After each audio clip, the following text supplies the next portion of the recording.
다 이제 각기 특성은 네. 있고 하지만 선생님의 입장에서 보면 너무 많아. 너무 많아. 너무 여기서 잘 끌어오고 여기서 콘텐츠 기술 이거 말고도 시스템이 네. 또 있어요. 네. 더 있는데 EBS도 있죠. 예.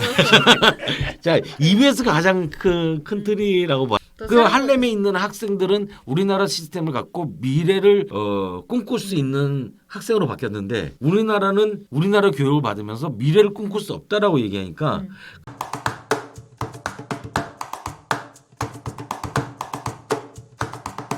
그다음에 무선망 와이파이 100%를 하겠다는 얘기합니다.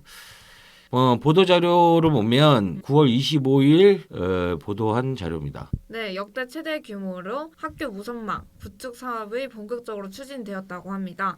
2021년 상반기까지 모든 초중고에 기가급 무선망 설치할 예정이라고 합니다.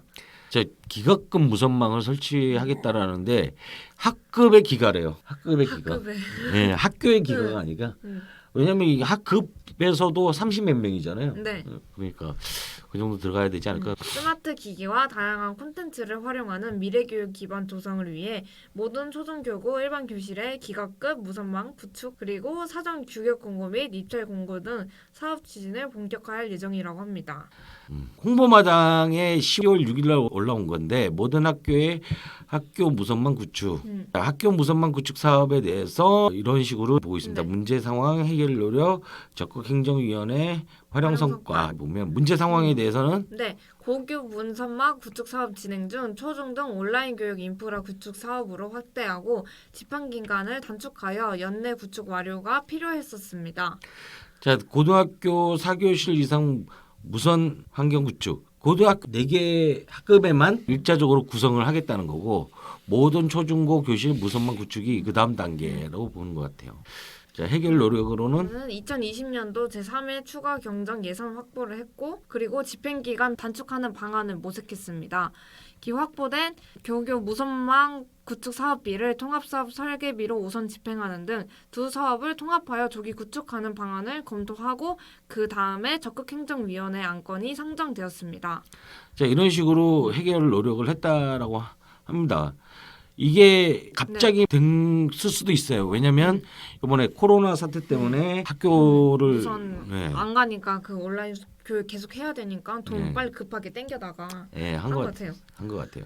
네. 그래서 적극행정위원회에서는 모든 학교의 원활한 원격 수업을 위해 업무 중복 방지와 사업 효율성 확보를 목표로 두 사업의 통합 방안을 검토했습니다. 기존 방안은 학교에 무선망을 설치하는 동일한 사업을 두 사업으로 구분하여 추진하였지만 변경된 사안으로는 설계비로 사용하는 등 방식으로 두 사업을 통합하여 함께 추진했습니다. 기존에는 사업이 나눠져 있던 것을 사업을 일원화해서 진행을 한다는 얘기고 활용 성과로는 유사사업 통합으로 업무 비효율을 방지하였고 구축 규칙 선정에 따른 행정력 낭비하고 상이한 기존의 AP 구축 가능성 그리고 계약 절차 중복 수행 비효율을 방지했다는 거고 초 중등학교 원격 수업 인프라를 조기 구축할 수 있었습니다. 하반기 경제 활성화를 이루었습니다.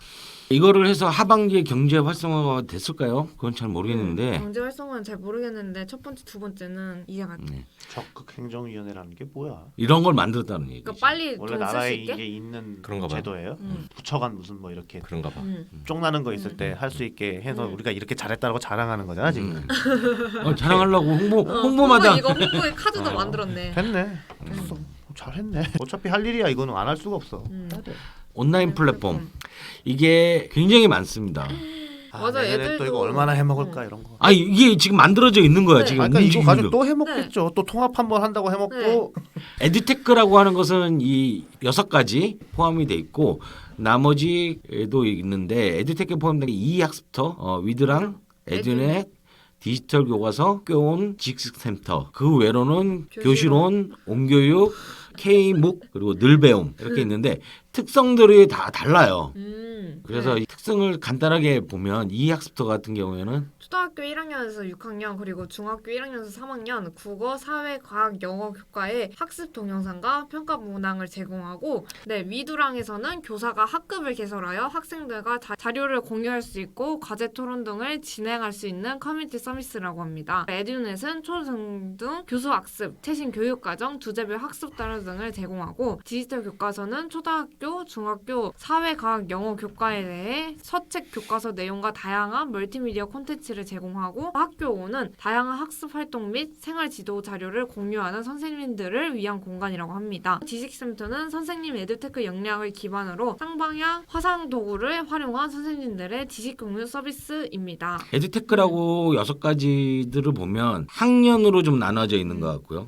분야도 분야도 좀씩 다르고 근데 이것을 통합해서 관리를 하겠다라는 게 통합 플랫폼이에요.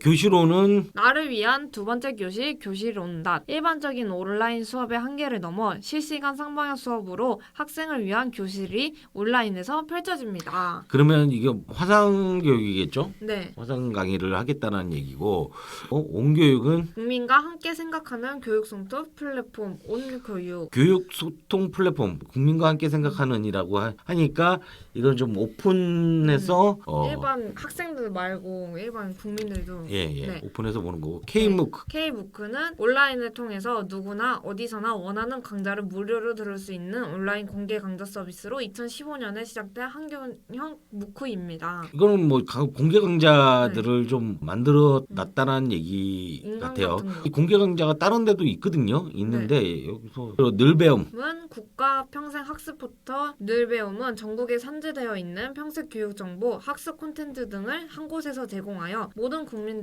언제 어디서나 원하는 평생 학습 기회를 누릴 수 있도록 지원하는 평생 학습 종합 포털입니다. 이거는 평생 학습으로 시스템이 돼 있는 거고 다 이제 각기 특성은 있고 하지만 선생님의 입장에서 보면 너무 많아. 너무 많아.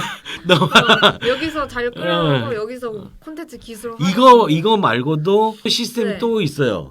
더 있는데 EBS도 있죠.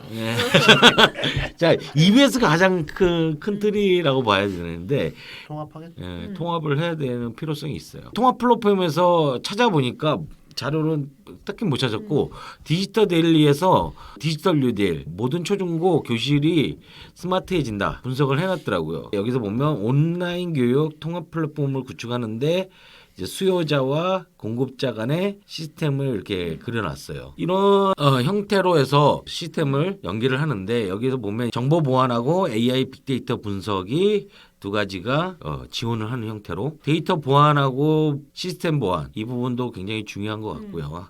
학생별 학습 성향을 분석을 해서 제공을 한다.